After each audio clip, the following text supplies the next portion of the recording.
Hello everyone, Ray here, and I'm first of all going to apologize with the way I look and sound. I am sick again for the second time in 2 months. I have absolutely no idea what's going on. Last month I was sick for like 2 weeks with like a really bad cold, and now after 2 weeks of being better, I'm sick again. But this time I think it's a sinus infection because it's all up in here. So but my throat is kind of raw right now, so I have a cough drop in my mouth. So I'm probably going to sound a little off in this video, but there's not too much I can do about that. I don't want to hold off on making another video until I feel better again. I'm just going to get it out. So in this video, we're going to be going over my April haul, which was very small, and then my May haul, which is a little bit bigger. Starting with the first and only DVD I picked up in April is Finest Kind.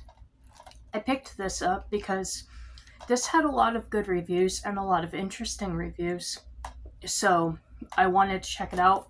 Still haven't watched it yet, it's still in the plastic, but it has an unbelievable cast. I'm going to try to get that to show up so that you can read it. I'm not going to name off everyone in this movie. But yeah, amazing cast. I heard great things. Only has a DVD release. So picked it up. I'll check it out eventually. Now on to the Blu-rays. And I picked up A Dog's Courage. This is a Korean film. It's from the same creators of Leafy A Hen Into the Wild, which I really enjoyed and loved.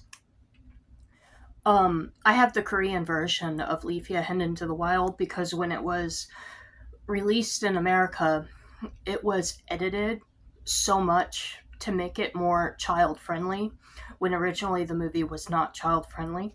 So the American release of Leafy, which was called Daisy, is extremely different from Leafy, like almost two different movies.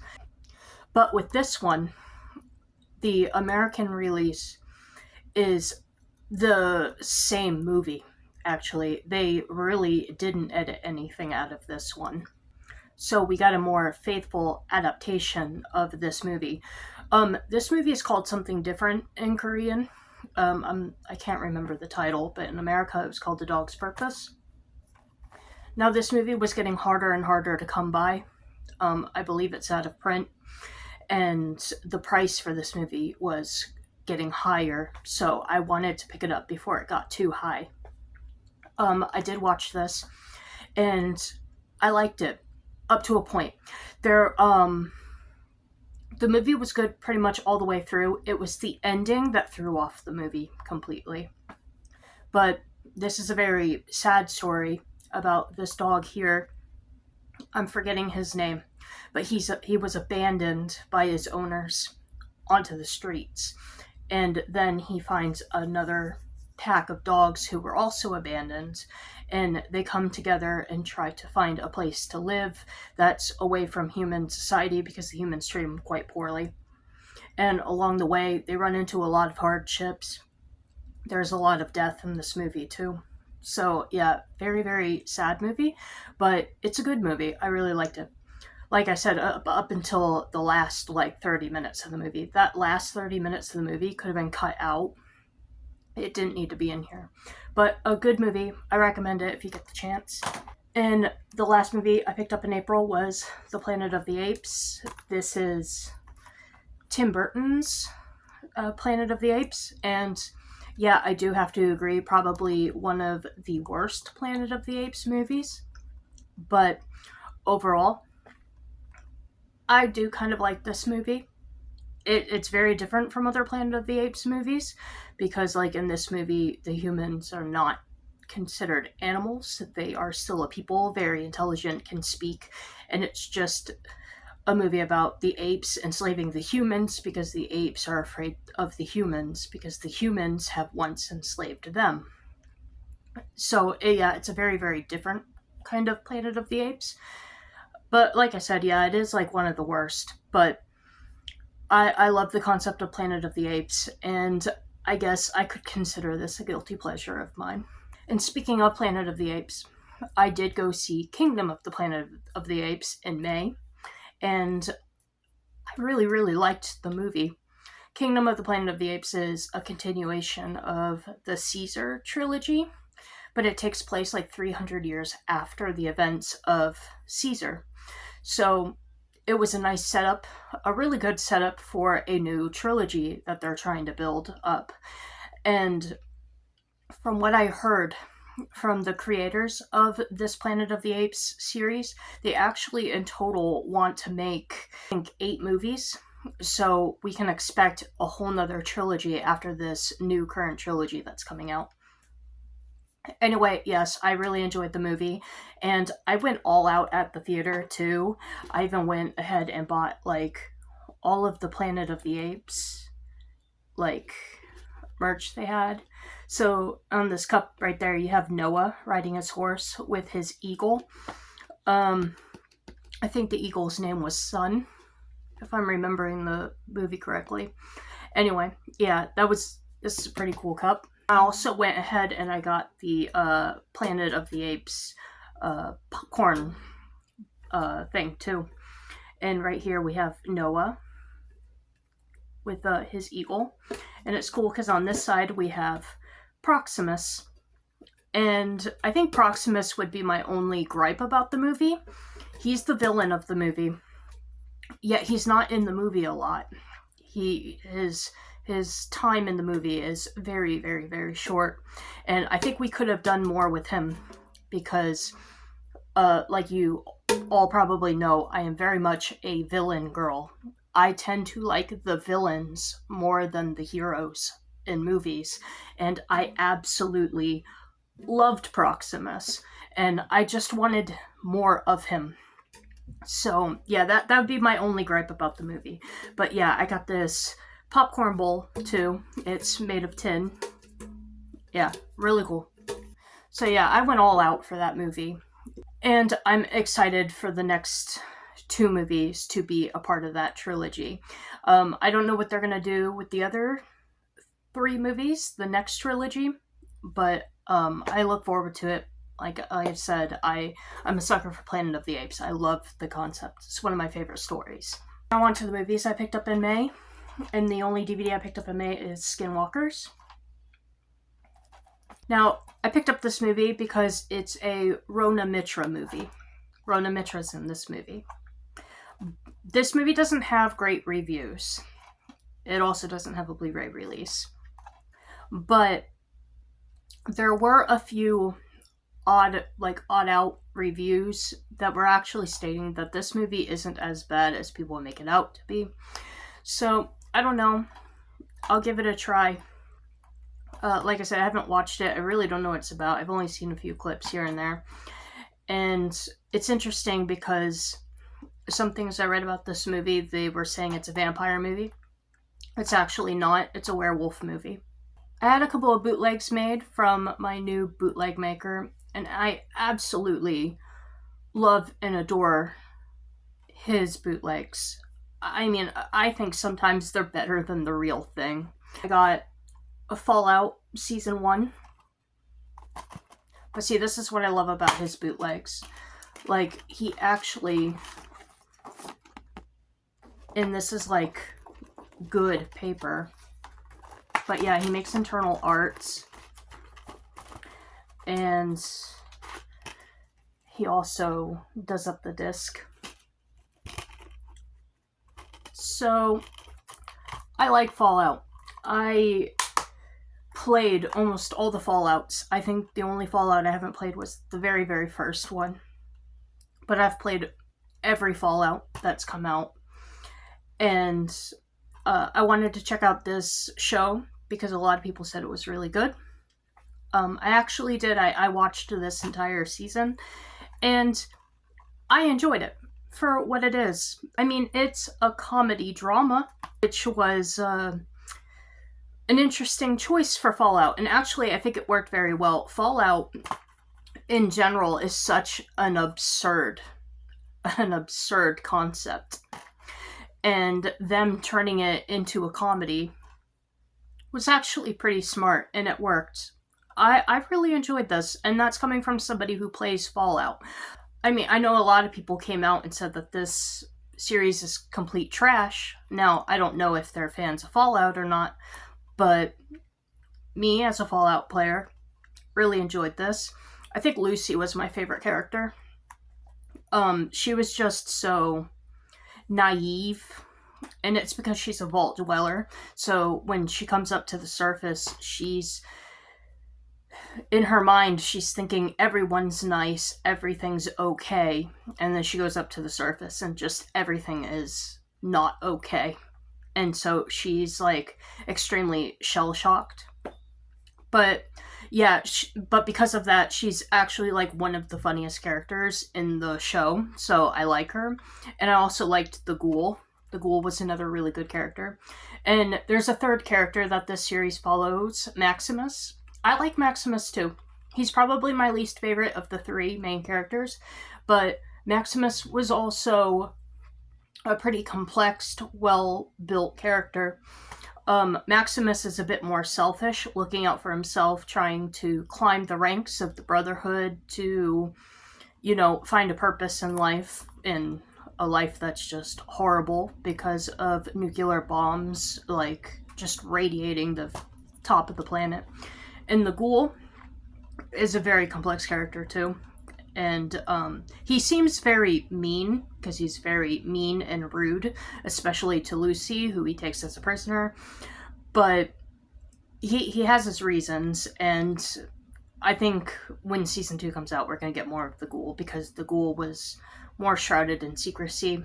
It's more about his mission and his family and everything like that. But anyway, overall, I really enjoyed the show because it had 3 really strong main characters, and yeah, it worked. So I recommend Fallout. Now, I'm not sure if this is ever going to get a physical, but of course, if it does, I will get a real copy because I always replace my bootlegs with physical copies. The next movie is a movie I really, really, really hope gets a real physical. I would love to get this on 4K, and that is Godzilla Minus One. Yeah, this movie came out all the way in December in Japan, and it had a limited release here in the States. But there's absolutely no news, nothing about this getting a physical release. And I hope to God it does, because this is a brilliant Godzilla movie. This is like true Japanese masterpiece Godzilla. And it's not even about Godzilla. It's about a Japanese kamikaze pilot who fails in his mission because he gets scared and he backs out of it. Then when Godzilla shows up and attacks the other Japanese soldiers, he just stands back and panics and lets them all die. Which, honestly, if he joined in, he probably would have just died too. But yeah, and he felt like a lot of guilt from this. And then when he came home, back to Japan, a lot of people didn't like him. They shunned him because he didn't do his duty. And he finds his own family, a woman and a little baby orphan. And they build their own little family. But then when Godzilla shows up again and starts destroying Japan, it forces the main character to get back into the fight to fight Godzilla. So it's a very human-driven story, but it's a very good human-driven story. Like, the main character, his family, and everything he went through is very captivating. And it's sad. Sorry. It's very, very sad. And Godzilla isn't in this movie a lot. I would say Godzilla is probably only in this movie for like 12 minutes. But it works because the movie's not about Godzilla. It's about that Japanese kamikaze pilot. So this is a really, really good Godzilla movie. I would recommend it. The next movie I picked up is Dune 2. Now, I'm buying these Dune movies because I really, really want to see them. I still haven't seen them. I got the first movie on Black Friday one year. It was last year, and I still haven't watched it. But I picked up Dune 2 because I really need to watch these. I might watch them this week, maybe next week. Yeah, I gotta get to them. It's just these are long, and so it's just finding the right time when I have the time to do it. But yeah, so I picked up Dune 2, so I can just continue the movie when I start them. But yeah, my favorite composer, Hans Zimmer, did the music for both of these movies too. And I love Hans Zimmer's work. Any movie that he does the music for is just already better. So this movie, True Lies 4K, I picked this up because I had to replace my Stinky Tuna bootleg. So I finally did that. I heard there was a lot of controversy with the transfer of this movie because AI could have been involved. Now, I'm not a big fan of AI. I have my reasons as an artist myself of not liking AI, but I don't know. I don't even know if that's true or not, if AI was used. But if it was, shame. I have to give a little shame to that. But True Lies, great movie. One of my favorite Arnold Schwarzenegger movies. And it, of course, has Jamie Lee Curtis in it, who's also incredible. But yeah, I got this because I had to replace my bootleg. And the last movie I picked up is also a replace of my bootleg, and that is Wednesday, Season 1. I didn't think that this was going to get a physical, but when it did, I was actually quite happy about that. Like True Lies, it took me a little while to get the actual copies, especially to get Wednesday for a good price, because I know Amazon had Wednesday on Blu-ray, but they were like charging $30 for it, and I wasn't going to pay $30 for Wednesday Season 1. So I shopped around a little more. I found this, I think it was on Walmart.com. It was cheaper. It was like $22, $25, which is much better than $30. So I finally got to pick it up. So yeah, Wednesday, it's okay. I'm not crazy about this season. I don't know, it could get better with the next season. And one of the reasons why I wasn't too crazy with it is that the story is not great. However, Jenna Ortega as Wednesday is what makes this show work, honestly. So she's the only reason I actually like this. If she wasn't Wednesday, I don't know if I would have liked this very much. So props to Jenna Ortega for being an amazing actress. Alright everyone, so that's everything that I picked up for April and May 2024. Now, I have 2 digital codes for next month. And yes, I'm going to try to upload next month. It's just because I've been sick. And me getting sick again, I didn't even really want to do this video because my throat's so bad. But I didn't want to hold off any longer. But yeah, for next month, we have Dune 2 and True Lies. So if you want to be a winner of one or possibly both of those codes, all you have to do is be a subscriber to my channel, go follow me on Instagram, find the thumbnail of this video, and ask to enter there. Alright everyone, I hope you have a wonderful, wonderful month, and take care of yourself, stay safe, take care.